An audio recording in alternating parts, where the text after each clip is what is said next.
We're talking about deep run. How does your coaching style fit the program? As Coach Hornick was more of I think it was a triple gun offense. Yeah. What is your philosophy in coaching? Well, my philosophy in coaching is more important than whatever you run. It's about establishing relationships. That's extremely important. That's vital to me. Every scheme everywhere has had success. Whether it's the triple option, the wishbone, the spread, everything works. It's just different flavors of the week, so to speak. I'm a believer in building relationships with your players and getting them to believe and buy into the fact that you care about them. And then once they believe in that, they'll care about what you want to install. So at Brentsville, we ran the power spread and we ran the 3-5 stack. We'll probably do some variation of that at deep run, but I just got into our huddle account the last few days. Like, this just happened on Tuesday, so it's been quick moving. So I've watched a couple of games. I know we're graduating some talented kids, so it's probably a good time for a reset and kind of reevaluating what fits our schemes. If the 3-5 stack, which I've run since I lived in Memphis, if that doesn't fit our personnel, then I'll mix it up. I've coached 4-man fronts. I've coached all sorts of different schemes. Same thing offensively. I've coached a lot of different ideas. So at Brentsville, we were the power spread, and we had some success running the ball that way, quarterback runs. 3-5 stack has been my base for a long time. But I think that the most important thing is I'm not going into deep run and saying this is what we're going to be. It's about establishing what we are going to be. Do I want to run those things? Yes, that's what I'd like to run because that's where my experience is. But I need to make sure that it fits along with our personnel. If it doesn't fit our personnel, then we're not going to have the success that we should. So in terms of philosophy, Dr. Fellows and Coach Kidd, they talked about a lot of the same things that were important to me, developing the person. It's not just about the scoreboard. It's about learning lessons from the game because very few people become pros in football, right? It's about becoming professional in life in some other way and taking the lessons that you got from the game and carrying them with you. Or if you're fortunate enough to play college ball, taking the sport and making it work for you. I tell my kids that all the time. Make football work for you, whether it's getting you an education, whether it's learning lessons from the game. The game can take a toll, physically, mentally, emotionally. You need to make sure the game's working for you on the back end. And that's going to be a priority of ours. Regardless of scheme, we're going to be about making the complete person and taking every lesson that we can from the game out of it. So schematically, we could be a lot of different things. If you watch Brentsville tape, it'll probably look something like that, but I need to further evaluate our roster and personnel and meet with coaches before that's finalized. And you mentioned the loss that's coming from graduation. That's a big glaring light right there because it was a senior-heavy class. Yeah. What kind of experience did you gain from Brentsville that might help as you bring in a new squad of players? It's actually a very similar situation. When I came to Brentsville, they had just had their most successful season in school history. They won 10 games. They had 3 running backs that had monster years. They ran a very successful offense that was completely the opposite of what I wanted to do. They did a wishbone variation. And a lot of those kids graduated. About 85%, 80 to 85% of the offensive production graduated from that group when I took that job. So I'm not scared off by a retooling, playing a bunch of young kids, trying to honor the seniors that are coming in as much as possible. It's a very similar situation, to be honest with you. And I'm excited about that because I have experience in that area. I can take a program that's retooling a bit, getting some new kids, some new blood in that spot, especially at the quarterback position, the most important position on the field. It's important to take that understanding, apply it to your young players, and get them to buy into, again, like we were talking about earlier, it's more so about the way that you play the game than the technique that you use in terms of the scheme. Being a good tackler, a good blocker. The fundamentals of the game matter more than what scheme you run. And the way that you carry yourself character-wise. I'm a big believer that football doesn't teach character, it reveals it. It's the day-to-day operations of a football program that builds the character. A football game is the revealing of what that character is, the adversity you face. You find out a lot about yourself and your program when you face those moments. And we're going to have that at Deep Run. But the key is taking those opportunities for growth and applying them and making sure the next time we get the chance, we're better for having had the previous moments of difficulty. And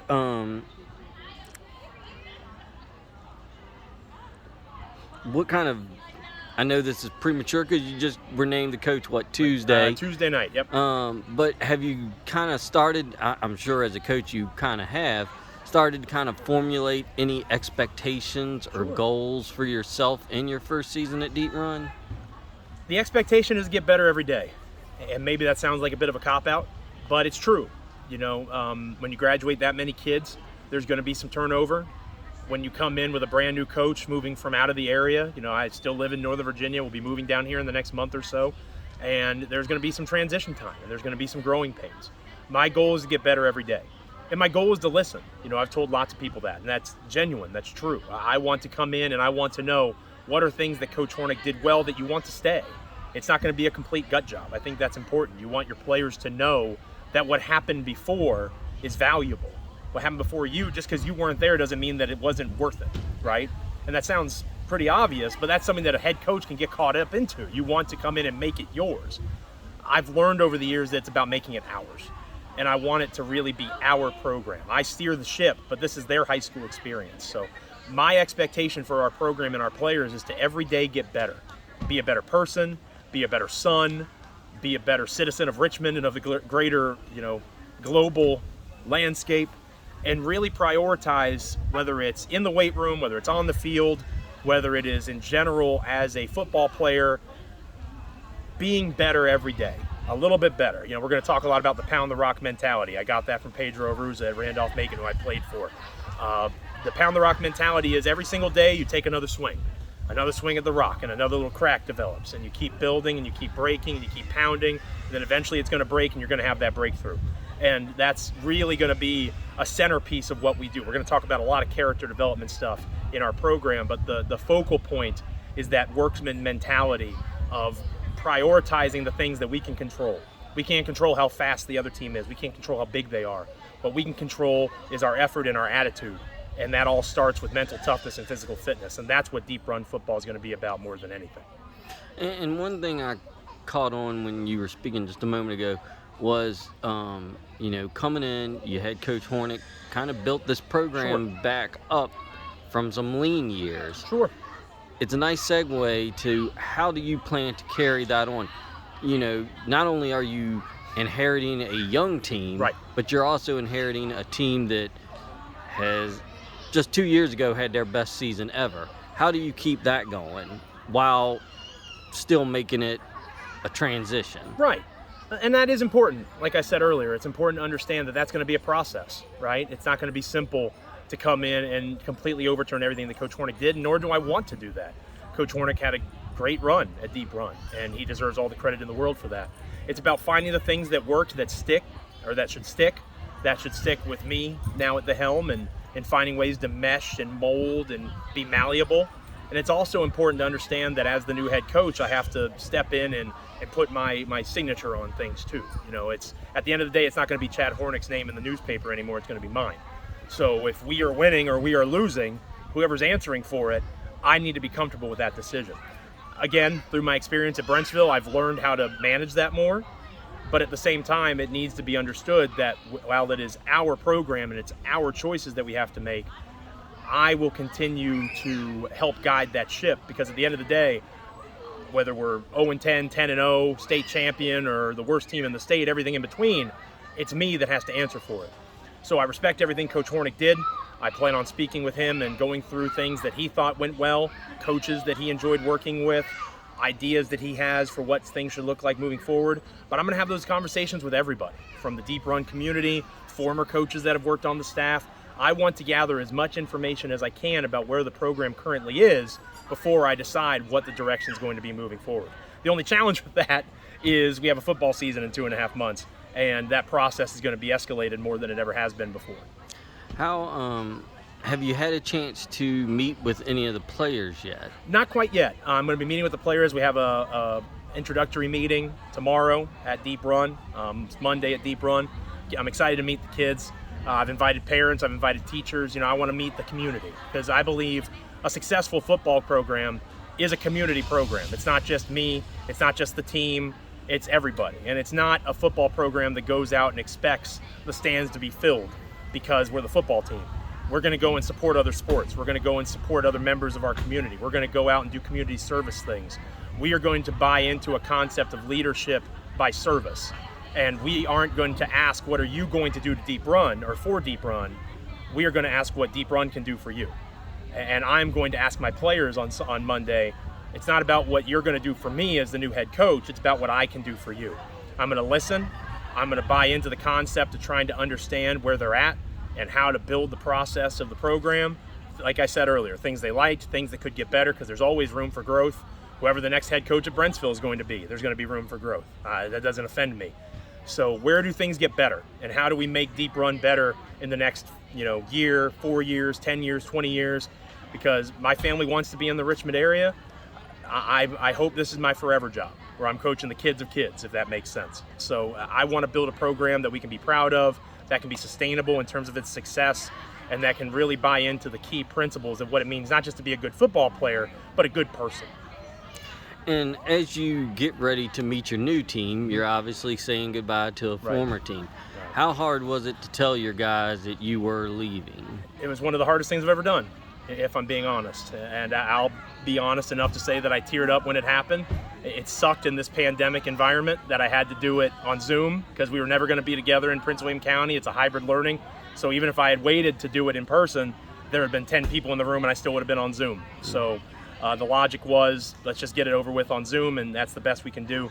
It was difficult. I developed a lot of meaningful relationships with just about everybody at Brentsville. The community is remarkably supportive. We built something to be proud of. We talked about how it was essentially a reset when I got there.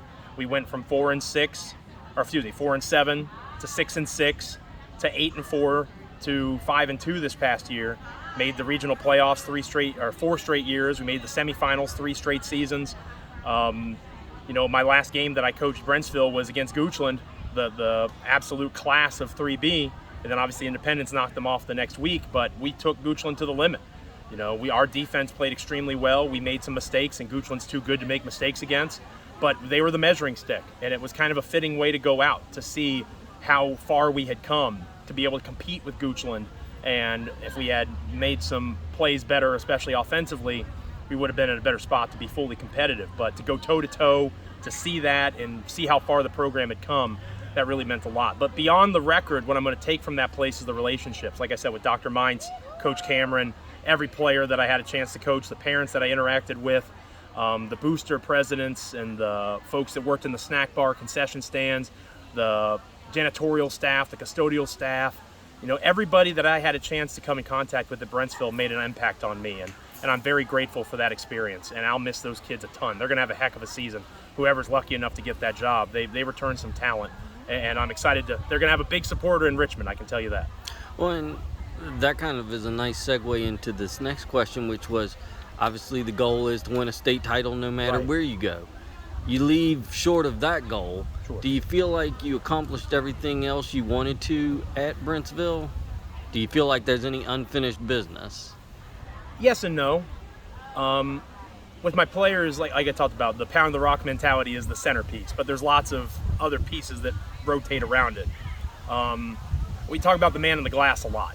A famous poem, I believe Al Groh quoted it years ago at UVA during his time. And the focus being, if you can look back on your life or your time at a school in this particular instance, and you can say, I did everything I could, and that place is better than it was when I got there, that was a success. So we had a stated goal of winning a regional championship at Brentsville, and we fell short of that. We never accomplished that while I was there. But does that make that time a failure? No, because of what we built in the process, the journey that we went on together. Only one team wins a state championship every year. Only one team gets to raise that banner, gets to have that ring. Obviously 6 across all the 6 different classifications. But in 5A football or 3A with Brentsville, only one team gets to be the state champ. So it's hard to measure your success solely off of that. Of course, that's your ultimate end goal, but you have to measure it off of the journey that you have with those kids. And did they get better? Did they grow? Are they better for having been a part of what you established? And I would say at Brentsville, we all were better. I was better for being part of it. And I think that the kids would say that too. And that's my goal at Deep Run. The scoreboard will eventually take care of itself. Bill Walsh said that with the 49ers back in the day. And I'm a big believer in that too. If we handle our business, if we focus on being good people and building up the mind, the body, the spirit of our players, the scoreboard will take care of itself and we'll have success. The journey is more important than the destination because of that. We want to be state champions. That'll always be one of our goals. But at the same time, you can't base your life success off of that, because like I said, only one team gets to hoist that banner every year. What you mentioned, the progression from year 1 to year 4 at Sure. Brentsville.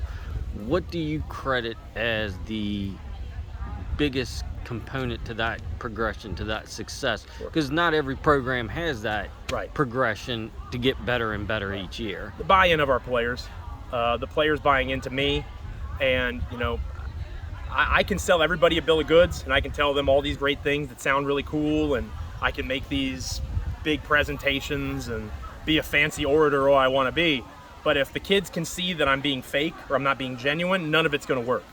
So I think the kids buying into the idea that I was real, that I was true to who I said I was, everything I said and did was in the best interest of Brentsville District High School football, and they saw my work. And I told our faculty this, I'll tell the kids this on Monday. I'm not expecting you to believe any of this right now. I'm expecting you to keep an open mind and watch me work. And there will be very few, if any, coaches in this state of Virginia that are going to outwork me. And that's one of the things I can control. There might be people smarter than me. There might be people with better connections in terms of meeting with college coaches, and I'll work on all of those things. I'll continue to be a work in progress myself. But there will be no one in this state that will outwork me as a football coach. And that's going to be a promise that I'm going to make to them, and that's going to be something that they're going to see me prove on a night in, night out, day in and day out basis while I'm at Deep Run, hopefully for the rest of my career.